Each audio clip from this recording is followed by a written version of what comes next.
Hello guys, welcome to our another video. तो आज का जो हम लीड कोड की प्रॉब्लम करने लगे हैं वो 35th प्रॉब्लम है। सर्च, इंसर्ट, पोजीशन और अरे की ये इजी प्रॉब्लम है। ठीक है, अब इसके अंदर हमें क्या कह रहा है कि गिवन एंड सॉर्टेड अरे ऑफ इंटीजर्स। वो कह रहा है कि हमें एक इंटीजर्स की अरे दी हुई है जिसका नेम है नम्स। ठीक है, ये लिखा हुआ नेम, और उसके बाद हमें एक टारगेट वैल्यू दी हुई है जो जिसको हमने फाइंड करना है अपनी अरे में से। ठीक है, और एक और चीज उन्होंने बताई है कि जो टाइम कॉम्प्लेक्सिटी है वो होनी चाहिए बिग ऑफ लॉग एन। ठीक है, इससे ज्यादा नहीं होनी चाहिए। ठीक है, अब एग्जांपल में समझा देता हूँ कि क्या कहना चाह रहा है वो। ठीक है, कि अब हमारे पास नम्स की एक अरे है। ठीक है, उसके अंदर टारगेट उसने दिया है हमें 5।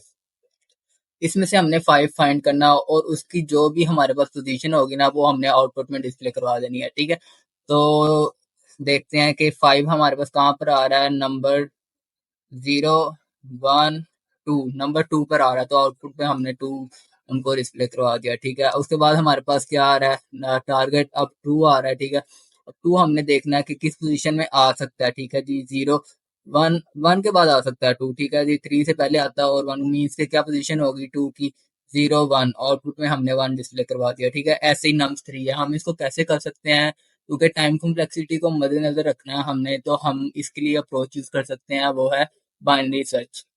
बाइनरी सर्च क्या होता है मैं आपको बताता चलूँ। ठीक है, बाइनरी सर्च में ना हमारे पास एक अरे होती है। ठीक है, ये एक अरे है हमारे पास। ठीक है, हमने क्या करना है, अगर हमने एक वैल्यू फाइंड करनी है वो है 23। ठीक है, अगर हमने 23 फाइंड करना है तो हम कैसे कर सकते हैं उसे। सबसे पहले हम एक लेफ्ट इंटीजर दे लेंगे और एक राइट दे लेंगे हम। और लेफ्ट क्या होगा हमारे पास, वो स्टार्ट में होगा। ठीक है, और जो राइट है वो हम साइज -1 कर सकते हैं, क्योंकि अगर हमारे पास एक अरे है, ये देखें ये एक अरे है 10 जिसका साइज है। ठीक है, अगर हमने इसका राइट फाइंड करना है तो हमारे पास कैसे होगा वो, हम 10 - 1 करेंगे। ठीक है जी, तो उसका राइट हमारे पास आ जाएगा 9। मतलब उसका राइट क्या है, हमारे पास 9 है। ऐसे हम उसके बाद हम क्या करेंगे, उसका एक मिड फाइंड करेंगे।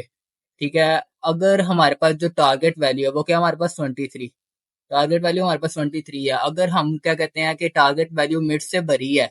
ठीक है, तो हम क्या करेंगे, जो लेफ्ट है ना, ठीक है, उसको ना मिड मिड +1 कर देंगे। ठीक है, उससे क्या होगा, वो जो लेफ्ट है ना वो हमारे पास यहाँ पर आ जाएगा। लेफ्ट 5 पर आ गया अब।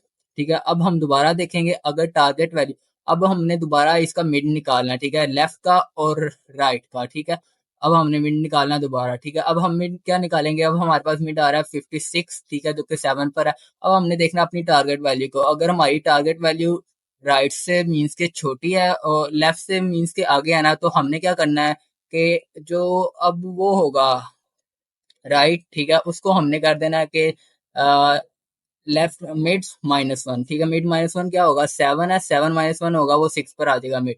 ठीक है, तो ऐसे ही एक बार और लूप चलेगा, तो हमारे पास जो गिवन नंबर है या फिर जो हमारे पास जो टारगेट है वो हमारे पास अचीव हो जाएगा। इसको हम कोड में किस तरह कर सकते हैं और मैं आपको दिखाता हूँ। सबसे पहले मैंने क्या कहा था आपको, हमने एक इंटीजर ले लेना है लेफ्ट और एक इंटीजर ले लेना है लेफ्ट। ठीक है, मैं राइट। ठीक है, तो फिर मैं एक इंटीजर लेता हूँ लेफ्ट, इसको मैं 0 के इक्वल कर देता हूँ। ठीक है, उसके बाद हमारे पास एक और इंटीजर लेना हमने, वो है राइट।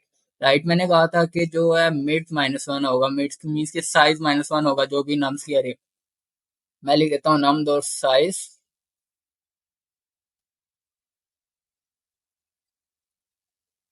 ठीक है, इसको इक्वल कर दिया। अब मैंने कहा था एक लूप चलाना, हम वाइल लूप चलाएंगे जो कि सुटेबल है। ठीक है, इसके अंदर हम एक कंडीशन लिख रहे हैं, अगर लेफ्ट जो है लेस देन और इक्वल टू है।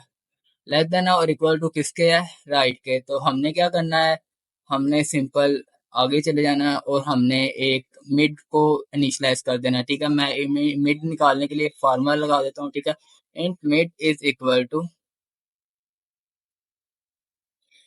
लेफ्ट प्लस, और सॉरी ये ब्रैकेट्स नहीं आनी जी, int mid is equal to left plus जो राइट है। ठीक है जी, राइट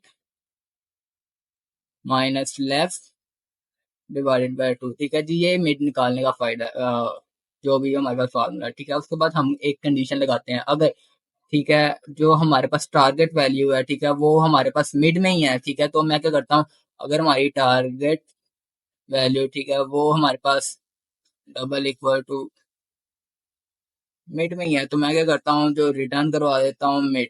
ठीक है, हमें कुछ करने की जरूरत नहीं पड़ेगी इस कंडीशन में, ठीक है। उसके बाद अगली कंडीशन क्या लगेगी, एल्स इफ, अगर हमारी target value, okay okay okay, हमने यहाँ पर एक गलती कर दिया, ठीक है। यहाँ पर मैंने करना था नम्स ऑफ मेट, क्योंकि हमारे पास जो अरे है वो नम्स नेम की है, nums of mid equal to target लिखना है यहाँ पर, ठीक है। अब यहाँ पर दोबारा यहाँ पर आ जाते हैं हम, ठीक है। अब मैं कहता हूँ नम्स ऑफ मेट, ठीक है, लेस देन इक्वल टू है अगर टारगेट के। तो मैंने क्या करवाना है, ठीक है, जो लेफ्ट है, ठीक है, उसको इक्वल करवा देना है हमने जो मिड प्लस वन,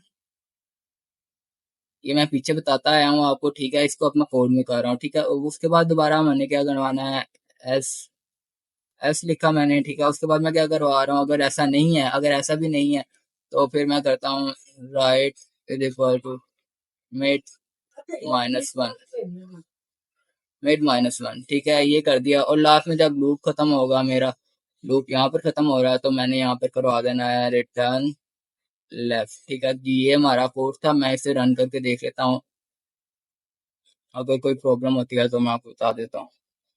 ये देखिए मेरे तीनों केसेस जो हैं वो चल पड़े हैं, ठीक है, आप देख सकते हैं। और इसे अब मैं सबमिट कर देता हूँ।